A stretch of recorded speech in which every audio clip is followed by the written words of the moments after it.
Hello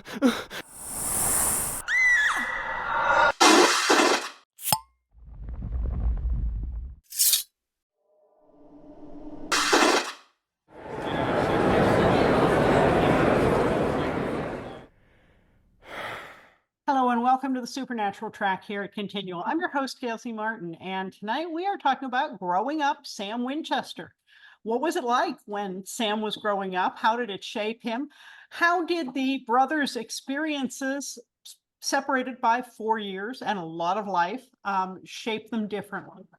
And so we'll dive into that as soon as our wonderful panelists get a chance to introduce themselves, starting with Kristin. Hi, my name is Kristin Jackson. I'm a graphic designer and I mostly work with the film industry. I just finished a new pitch deck for a documentary project and I got the greatest compliment.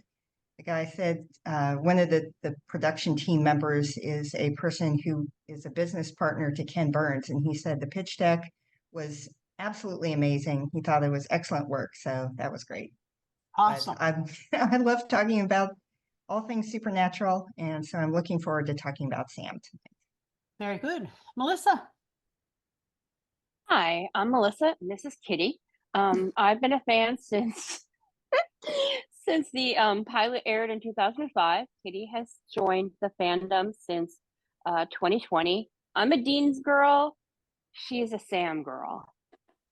Important to know that. Carole. Hi, I'm Carole Stokes. I've been a fan since season 3.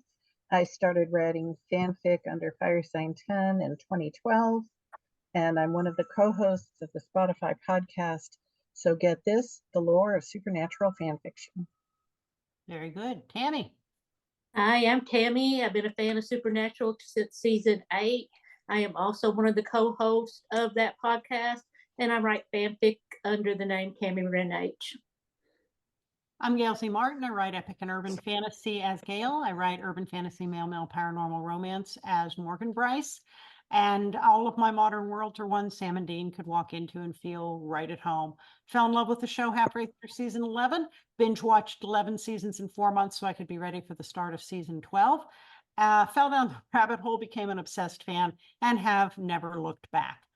As far as the brothers go, I love both of them, but I usually say that I identify with Dean, but I married Sam because there are some similarities. My husband is 6'4", chestnut hair, hazel eyes. As far as I know, no demon blood, but you know, these things, hard to tell. So now you just have to get him to get the tattoo. Probably not going to happen in this lifetime. So growing up Sam Winchester. Now, we know more about Sam from the start than we do about Dean. Dean's childhood, we get a couple of glimpses and some comments, but very little fact. But we have Sam pretty well documented.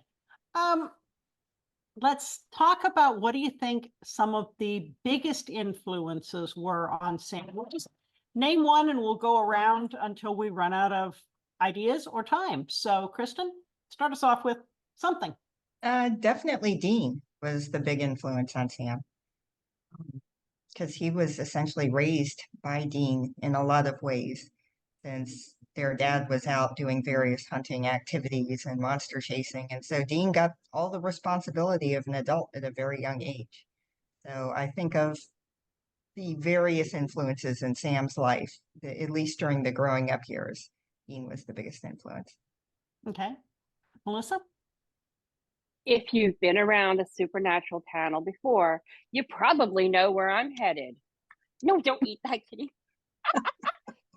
Kitty objects too.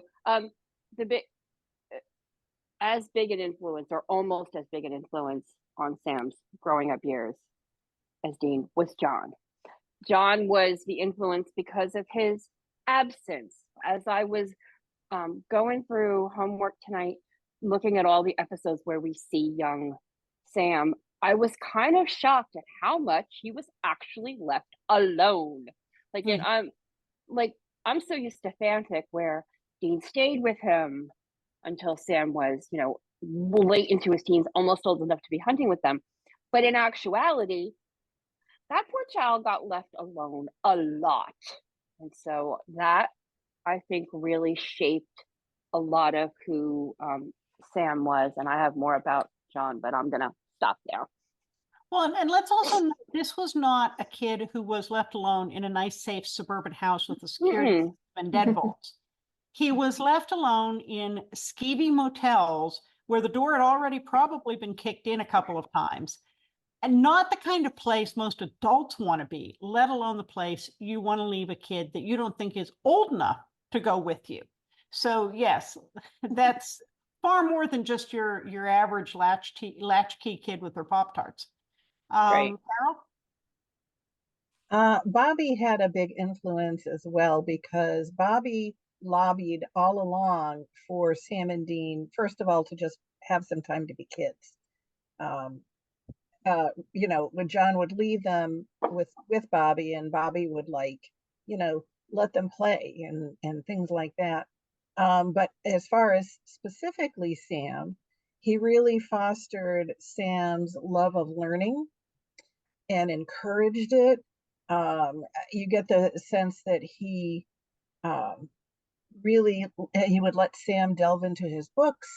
You know, Sam, I think, gleaned a lot of knowledge from Bobby's library and Bobby himself, because Bobby was always ready to encourage that.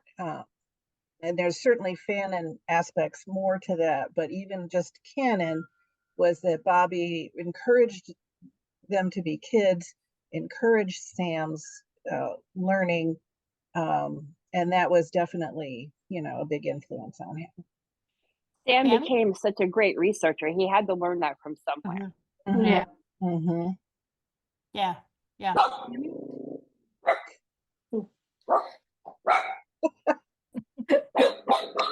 Kitty has her own opinion Kitty about has, this.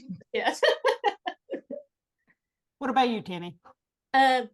His desire to be normal, his desire to fit in, because he had to move so many schools so often, and he had such a drive to do well in school. I mean, he had absolutely had to ace school to get a full ride into Stanford.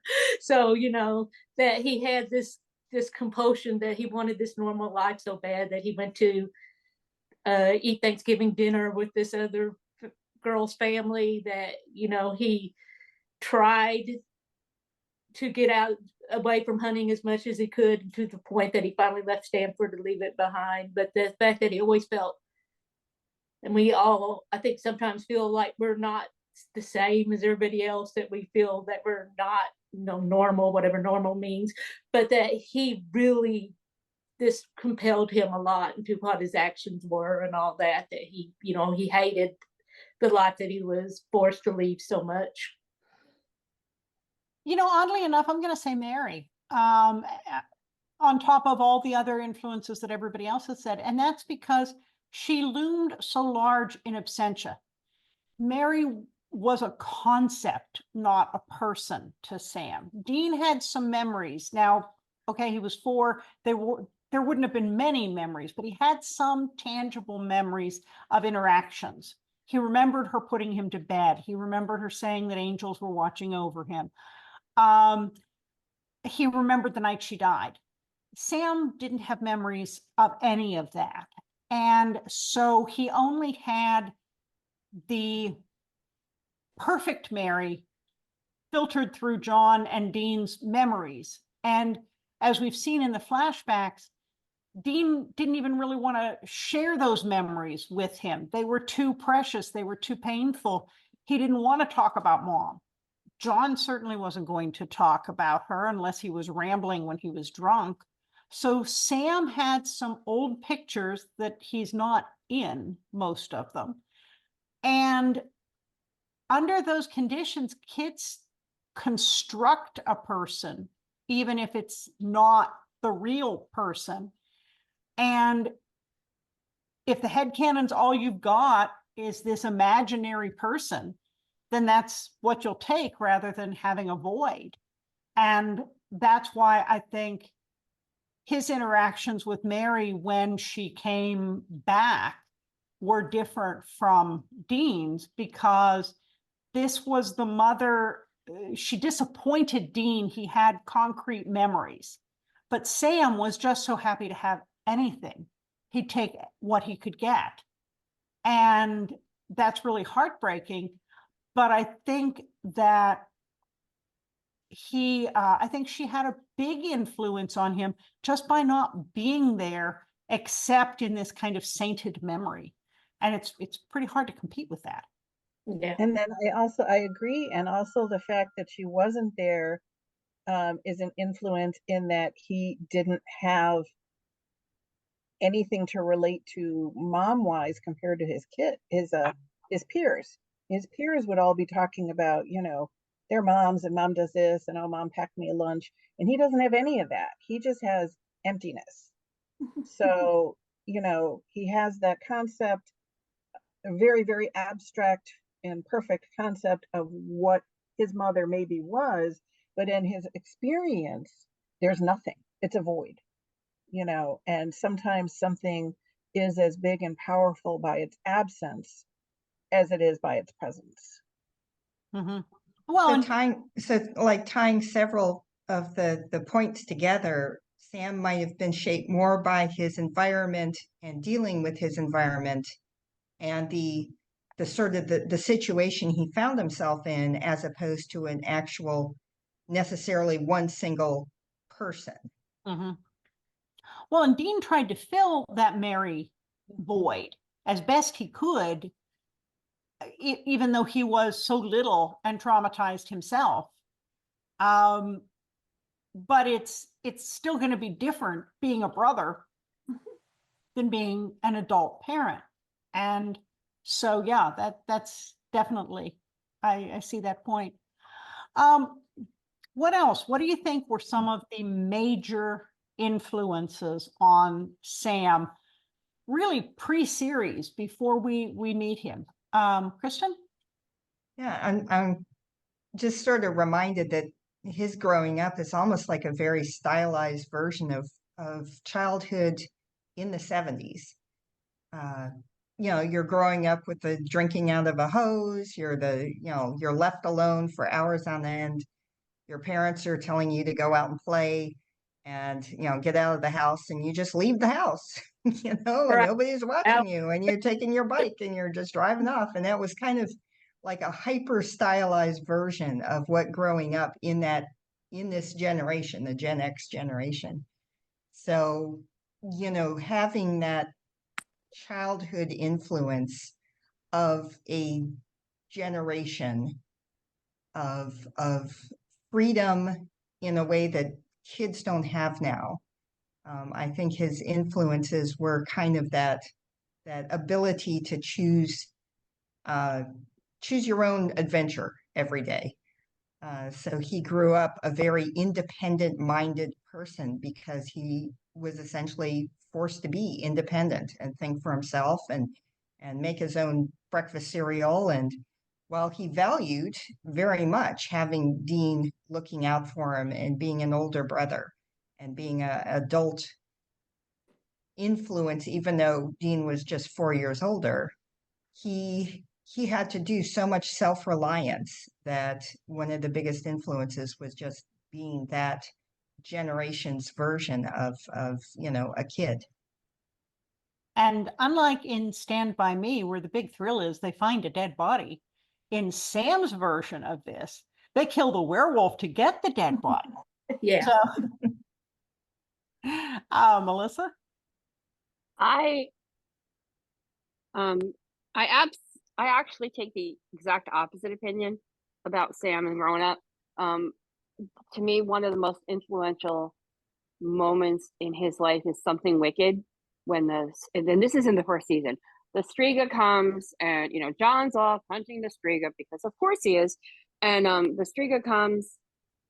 John leaves Dean to take care of Sam. Dean's had enough. He's been cooped up in the hotel for days. He goes down to the arcade. He's playing arcade games. He comes back to the room, and there is a Striga attacking Sam. And just as Dean's lifting his gun to kill the Striga, John bursts in, kills the Striga.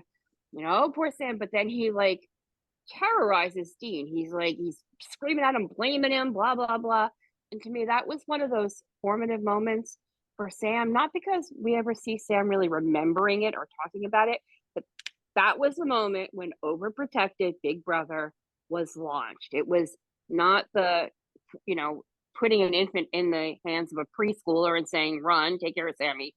It was that, I think that moment where John was just livid with Dean, who was just a kid doing a kid thing. And Dean realizes that because of him, Sam could have died. And so he takes that responsibility to the extreme. So I don't see Sam as somebody who was out on his own, doing his own things when Dean was around. Dean was never, ever, ever going to let him have that kind of careless freedom that we all probably grew up with as latchkey kids and be home when it's dark. Dean was always going to be there watching out for Sam every moment that he was around. Okay, Carol.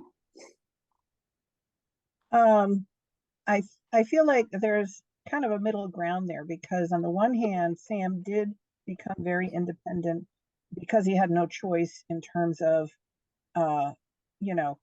if he's being left alone in hotel rooms while both Dean and John are off hunting at, like, say, 9.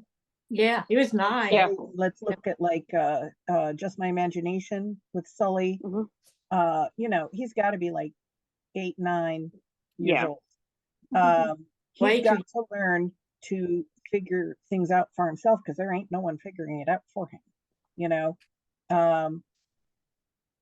And then, yes, when Dean is there, he is very, he is going to be telling Sammy what to do, and making sure he has food, and he's got his stuff together for school. And Sam totally looks up to him. For a long time, Dean is the shining light in his life, because Dean not only loves him, he shows he loves him. He shows it by action. He shows it by reassurance. He will cuddle, he's the one who puts Sammy to bed and read him a story. He's the one who takes care of him when he's sick and gives him, Tylenol and soup and everything. So all of that comes from Dean. So, that's all he's got, because you don't see John doing any of that stuff. Until he does reach his teens, and then at that point he really shifts, because his focus starts becoming, what do I want? Not like, what does the family need? What does Dean need? What do I need? What do I want? And that's when he really starts pulling away from Dean, because Dean at this point, let's say 16, is wholeheartedly, I'm a hunter, which is like after school special. I'm a hunter, I'm a hero. He's resentful that John has left him at the high school, and he makes the most of his time by hooking up with cheerleaders and stuff, but he's mad that he is not out there hunting with John. Whereas Sam, of course, is just like, on the one hand, he has a little respite, on the other hand, he knows he's going to get yanked away pronto. But he's now at that point, we see that he has a focus, and it is not to be a hunter. He has formulated that idea. He may not have formulated his plan yet about how not to do it, but he knows he does not want to be a hunter. He's not going to do this. And he starts really pulling away from Dean at that point. And then the tensions really get, Okay. Tammy? I don't think we can talk about Sam's childhood without talking about the demon blood. And this is something that was done to him because of a deal his mother made. But also, and he did not know about it while he was a child, but we know that there was influences, because he mentioned that when Dean was reading to him the book about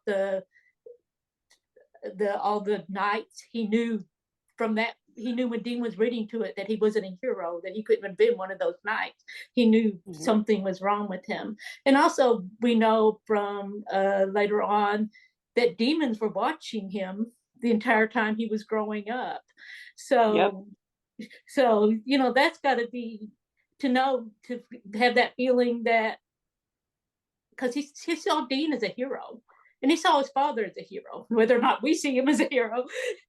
You know, Sam saw his father as a hero, he saw Dean as a hero, in his mind, his mother's a saint angel, you know, whatever he envisioned her to be. So he's definitely feeling like, out of all these people, I'm the only one not, that doesn't have those qualities. And I think some of that is the demon blood, some of that without him being conscious of it, knowing that those people are watching over him that are not good people.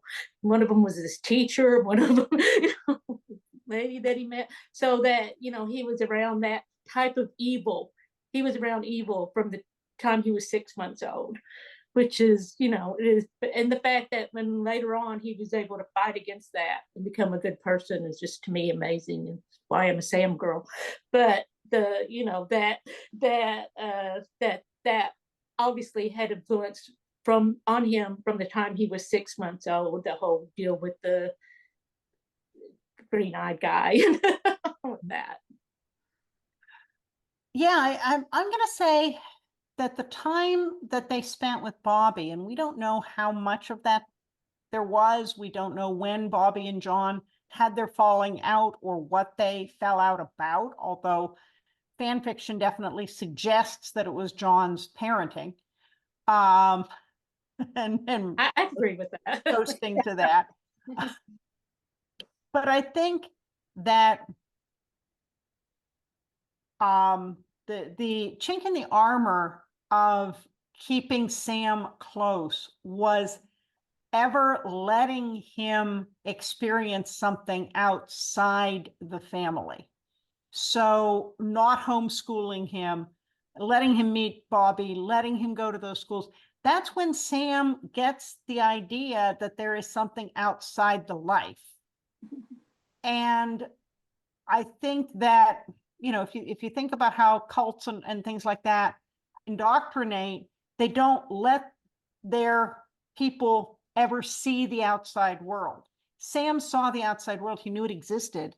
He knew there was more than just hunting, and he wanted it. And so I think especially the times that he spent with Bobby, where he could find out that there was all this knowledge to chase. And that it didn't have to require shooting at things. You could do powerful things with knowledge. That's a game changer for Sam. Not that he doesn't have the physicality, not that he can't fight and shoot as well as anybody else, although he has a distressing tendency to get thrown across walls and strangled with electric cord. Yeah, More so than most people. But I think that glimpse through the door that he got with Bobby and the other situations played a huge role in giving him an idea that there was so much more out there. I totally see them when Sam's like all through, you know, elementary school up starting into like junior high, he and Dean are so busy surviving, you know. I mean, and I don't mean surviving monsters, but surviving being alone, surviving not having enough food, surviving with, you know, wearing old thrift clothes that maybe are too small or too big and not warm enough, and all of that. And then when Sam hits junior high, he starts self-realizing, you know, he's so now used to doing that between the fact he's accustomed to this now, you know, it's not like when he's 7 and he's like, you know, everything is wobbly all the time. Now he's 12, you know, he knows the deal, he knows how to do things, he's unfazed by it all now. And between that and the fact that now he's really maturing, and there's such a growth spurt, not just physically, but mentally, emotionally, the deepening of emotions, the deepening of the thought processes of him saying, aha, you know, yes, here's this life. He's been looking at it, but he hasn't been thinking about it that way. And now all of a sudden he's like, oh, wait a minute.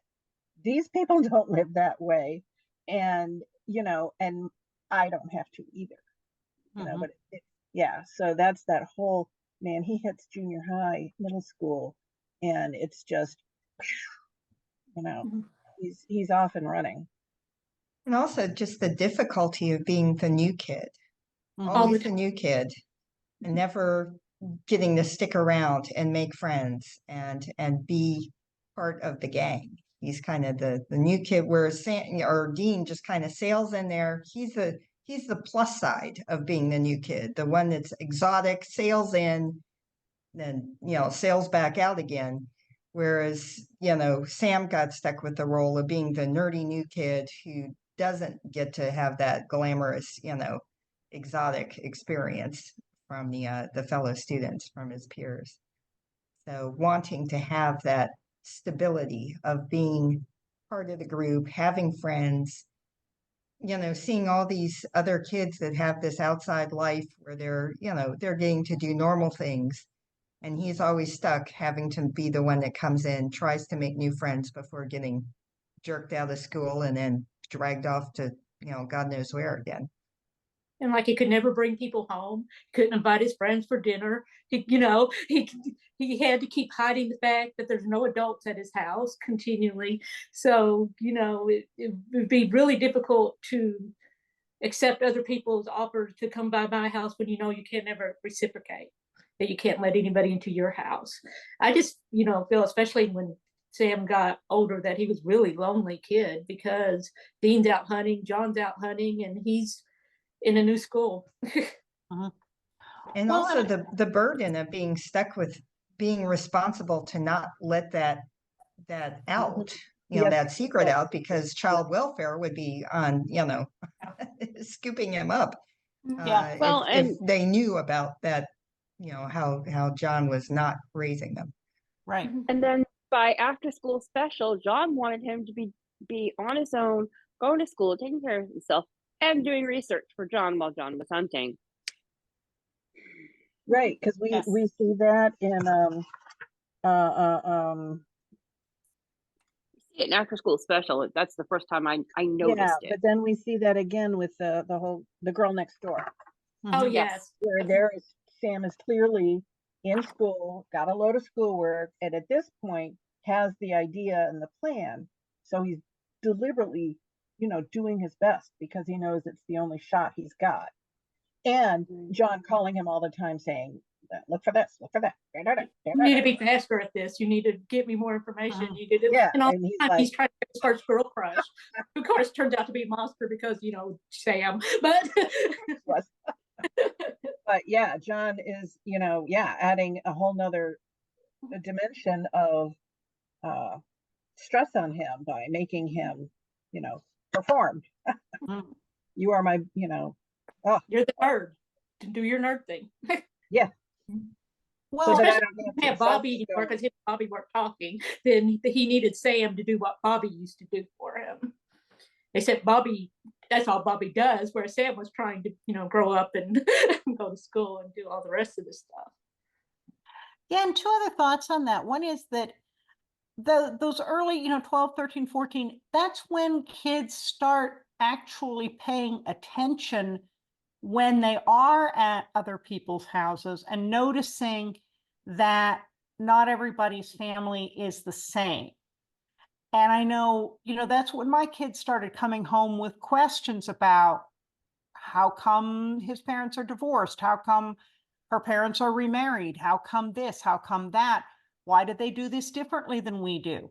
And they start paying attention they start to notice that families aren't all the same, good and bad.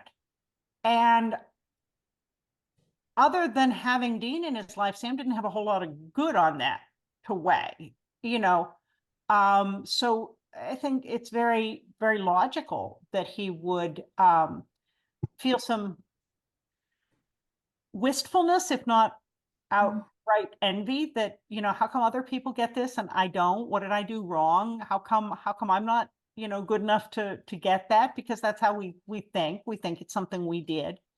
And And so then I think he even goes from noticing that to the point of where he starts to get angry about it, mhm. and there again, that starts that's additional fuel to him thinking, I'm going to get out of here, because he notices it. And at first, yeah, I think he's totally like, oh, that's why do they have Thanksgiving dinner and they're all dressed up and they're sitting around this big bird and stuff. He doesn't get that. They get a bucket of Kentucky Fried and, maybe watch the football game. But then he starts getting angry about it. Like, Yeah. I should have this. You are keeping us from this with your obsession and your revenge and, your all of that stuff. And that's where the anger, I think, really starts building until he finally is angry enough to leave. Well, I think the other thing that we overlook, if Sam was born in 1983, and when he's 13 and looking at and being expected to do research, let's remember where the internet was in 1996. It was not Google. It was not ChatGPT. Search the web. Yeah, it was AOL and computer bulletin boards, and it was not the massive sum of all knowledge that we take for granted. So that meant Sam is at the library. Now, I don't know about the library in your hometown. I never remember seeing the occult and grimoire section, even in the adult area. So where is Sam doing this research? He's not looking it up in the card catalog. And so that makes me wonder, does Sam have a bunch of books in the trunk of the Impala that are occult lore? Is this really what you want a young mind feeding on? Because some of this stuff, a lot of this stuff is pretty dark. And so if Sam is immersed in this because he's the family researcher and it's all spells and curses and monsters and blood and guts and blood sex. and guts, yeah, how do you kill things? That's going to wear on a person. I would imagine, yeah. Gail, I never thought of that before, and now my brain hurts, because if John is so worried about Sam's demon blood, why did John ever let him near any of those books? Like, that just doesn't make any sense to me. Okay. Yeah, that's Thank like you. putting kindling. That's like putting kindling in the fireplace and hoping you don't get a fire. Now I'm going to be thinking about that the rest of the night. Thank you, Gail. I'm so happy to help. You always are. Well, I can imagine that, considering, some of Dean's habits, Dean probably swiped books from professors or from sites. He probably went home with some materials when they were out on hunting, witches or whatever. He was picking up things for Sam along the way. So it probably was, Sam might have gone and done the work at the library, but he probably had a little collection on the side, either borrowed from Bobby or lifted from various other places, thanks to Dean. But certainly some of the library research was things like it was newspaper clippings. They were going through patterns of death in the small town. Yeah, they were going through the microfiche. Who owned that old estate that now is, seemingly to be haunted, and there's a lot of microfilm and stuff. Yeah, microfiche. You go to the basement of the library where all the microfiche of the newspapers is kept, and you're screening through pages and pages and pages looking for, weird patterns and deaths and various things that happened in the 19 whatevers. Right. That's why he was a coffee addict at 14. He saw a girl next door guzzling coffee. I've got an unrelated question. Okay. During Bad Boys, Dean is off with Sonny. Where was Sam? Because he was not with John. I'm sorry. John would never have taken care of that child that long. Where was Sam? According to Super Wiki, he was with Bobby. And I don't know Okay, if that Sam. actually spelled out on the series or not. I don't think so. I don't think they ever actually spell that out, because really he could have I been with couldn't find anybody. He it. could have been with Pastor Jim. You know, Just for the record, I'm gonna need a thick on that, please. well, and here again, we ran into this when we talked about growing up Dean. We'll need a growing up Sam Fannin Mhm. to talk about all these things where, you know, either the show didn't specify things or the different directions things went, and all of these. There's so much The road, potential juicy backstories that are explored in fan fiction that we only get the tiniest glimpses of, really, in the show when you consider the amount of time it was supposed to span in their lives. Yeah. So, yeah, there's all And kinds of. during Bad Boys, even though they had Sam like at 6, which was, you know, a mistake, he was 12. He would have been about 12 when Dean was yes. in things. So he may have just been on his own. That's more likely than with John. I will absolutely. I love John. He's my favorite character. Can you tell? But he was not, the greatest parental figure. And I like that Sam was the exact opposite. I mean, that is not childhood, but he was the exact opposite of John when he had his own child, because he knew what not to do. That was a great what not to do. So he did the opposite. Yeah. Play ball with him, help him with his homework, teach him to drive. Yeah. Don't make him be a hunter. Yeah. But make sure he's got the tattoo. Yeah, he did make sure he was safe. That was an example of how you can keep your child safe from the bad things that go bump in the night without hunting the bad things that go bump in the night. Because if you think about it, Sam's child would have been the biggest target for anything big and bad because of all of the hunting and all of the creatures he destroyed. And like Sam was one of the 2 things that the monsters feared, right? Sam and Dean were the thing that all the monsters fear. There's a couple of really good fanfics about it. So Sam's child would have been a prime target, and you can, you know, build salt lines, and you can do all those things to protect the home. There's only so much you can do to protect your child, and yet Sam didn't keep hunting. He clearly took his time to raise his kid despite all of the danger. So John could have done that.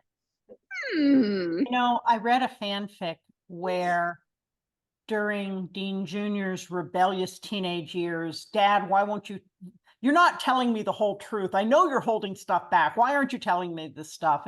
And Dean Jr. says, I can do all the stuff you and Uncle Dean did. And he gets into some of the information. He goes out looking on his own, and the demons find him. And I don't know if you're thinking of the same fanfic. And as the demon is going in for the kill, because Dean Jr. is woefully unprepared, we hear, I told you he was off limits. And the demon just explodes because Rowena has put a protection order on Dean Jr. So if you think I love that. You think of Rowena in charge of hell and Jack in charge of heaven. Then that's about as safe as you can No be. monster in its right mind is going to go near Sam and Dean Jr. Good point. Good point. I like it. And we don't know for sure how much there are still monsters in the world at that point, because Rowena wasn't really big into crossroads deals and letting people back out of hell to do things. No. And Jack, having been a Winchester, could have zipped things up above, and there might not have been many creatures left to hunt after that. And certainly not necessarily creatures with any kind of forethought or big planning skills. Like, there might be a Wendigo here and there, or a vampire here and there, or a werewolf here and there, but they're not plotting these, these grand schemes like the demons were and the angels were. Yeah, they're like, I'm going to stay away. these guys, and I'm gonna go live my life over here. Yeah, they're gonna be living their lives trying to not to draw attention to themselves. Yeah. Sort of like the kitsune. They're just gonna, live their own life, have their own little culture, like just aside, next to humans, human adjacent, but not part of the humans. We'll let you alone, you let us alone, everybody live and let live. There you go. Yeah. Yeah. So as we're coming down to the end of our time, what did you want to say about growing up Sam Winchester that you haven't gotten a chance to say yet, Kristin? Well, just a personal thing is that, in a way, one of my strongest connections to supernatural was like my own family. Oddly enough, is that I was Dean's age and my sister was Sam's age when we lost a parent. My folks had a divorce, and so our dad just out of there. So like Mary, he was absent. And I grew up in the Dean role of being very family oriented and, anything for family.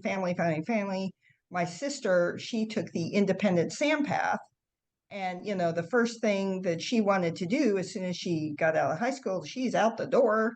She's doing her own thing. And, so there was a lot of similarities in our growing up experience. And so trying to see Sam through my sister's eyes is like, thinking about the character in terms of her thing. She was always, looking up to me, chasing after me. I was looking for, trying to protect her fiercely, but at the same time, she was the only person I would be able to, conflict with. So yeah, it's interesting to see the characters through a personal interpretation of Sam and Dean. So I'd be curious to know everybody else's if they had a personal sort of story that connected them to one or the other or both. Melissa? I'm kind of stumped by that comment, and I'm gonna pass on that because I do have a connection, but it's not with the boys, it's with John. But my Sam point, very supernatural Christmas. This is where we really see Sam start to grow up, and it's not because Dean finally tells him, that the monsters are real, and Sam gets really upset about it. It's because John doesn't come home, and Dean steals the stuff to make Christmas for Sam. And Sam knows that knows that the line that Dean's feeding him about this John did this is a bunch of bullshit, nonsense. And Sam kind of realizes that his dad, this is, I think, that moment where Sam realizes his dad isn't a hero. His dad's a jerk. And he has that present that he got from Uncle Bobby. And instead of giving it to his father, he gives it to Dean because Dean is the one who takes care of him. Dean is the one who loves him without question. It is clear that, Dean could have stolen toys for himself. He didn't. He stole stuff for Sam. And this is like, I think Sam's starting to realize Dean's always going to put him first.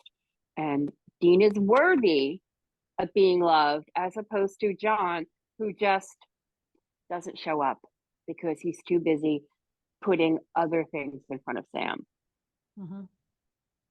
Carole? I'm going to comment on something that I did not, that was canon, and I did not agree with it. Just my imagination. Now, I really like Sully as a character. I loved the episode with the Xana and, she's got sparkle all over her and stuff. I love the episode. But the whole story about, I'm even buying that Sam had an imaginary friend. That's fine. But I didn't buy how Sam, there was a lot of scheming there. And it didn't strike me as a real Sam note. Yes, Sam's left alone. Yes, he's angry. Yes, he's upset. He's lonely. He's a little scared. He has the imaginary friend, but there was just something about this where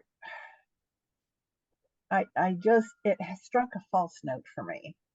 And then as personally anything, I mean, I guess I relate to Sam because I'm the youngest and my siblings were older and distant. So I'm the youngest, but I also, like, if you take those tests, I'm also an only. So I'm a youngest and an only, which I think in a way Sam is too, because Dean's his brother, but also parental and also just like this unique, he's Dean. He's just unique. I did not have a Dean. and and the sense of having to make your own path and realize that you are not being, divorced parents busy doing their own thing. Nobody's looking out for your path. And you have to become responsible for your own path. And that to me is something I really related to with Sam. That he had to do that all by himself, even with a dean. He had to figure out his own path and how was he going to get there. And I felt very strongly, that I related to that. Okay, Tammy. I didn't, as far as my growing up, there was nothing in common with Sam and Dean, and my parents were married. We lived middle class life, safe, whatever. And I have a younger brother, but we've never been close. So I didn't have any of that. But what I do share with Sam is his being afraid of clowns because clowns are evil. I agree with him. I did not know that. That's something that started with his childhood. And that I'm nerdy. I love to read. I love to research. One of my favorite things about writing is doing the research. I had to do a lot of research for the fic that I just posted. I enjoy that type of thing. I enjoy true crime like Sam does. So I think and I'm really independent. So I think, that a lot of that is the same characteristics that I share with Sam and that I relate to him so much. Mm-hmm. I did a whole chapter in There'll Be Peace When You Were Done about why Sam and Dean resonated so much with me. And, short story was I was brought up to believe that the apocalypse one way or another was going to happen imminently. And Sam and Dean stopped the apocalypse. And that's a big one. That's hard to explain if you didn't have my upbringing. But that I realized deep into the show, hey, wait, these are the guys who stopped my childhood biggest fear. And, supernatural is just the gift that goes on giving. Well, folks, we have blown through our time. And I want to make sure everybody gets a chance to say where we can find you online and if you have a new, recent, or upcoming project. So real quickly, let's go around and say that, mindful of the fact that I got to go do a 9 o'clock panel. Kristin. Again, my name's Kristin Jackson. I guess the only place I'm really remotely on social media wise is Twitter with @AniCat, ANICAT. Mostly Facebook now. Twitter's kind of a hellscape, but other than that, I guess that's where you'd find me. Okay, well, hellscape is perfectly appropriate. Yeah, that's it. Yeah, we're used to hellscape around here. Melissa? Hi, Kitty and I can be found talking about Supernatural on Continual, or I can be found on Twitter, Tin Hat Daydreams. Mind the profile. Carole. As Carole Stokes, you can find me on Facebook. I'm on a lot of continual panels. I'm in the TFWNC group that Gail runs. All of my fan fiction under Firesign 10 is on AO3, Mind the Tags. And as Ellis Colton, I am an MM romance writer, and my debut novella, Prescription for Love, is up on Amazon. Very good. Tammy. You can find me on Twitter as Tammy-REN, and like everybody else says, you might want to look and see what you're getting into if you decide to follow me. And you can find my fanfic on Tammy Ren H, and you can find me on Spotify with our podcast. So get this. Very good. I'm pretty easy to find at gailzmartin.com, morganbryce.com.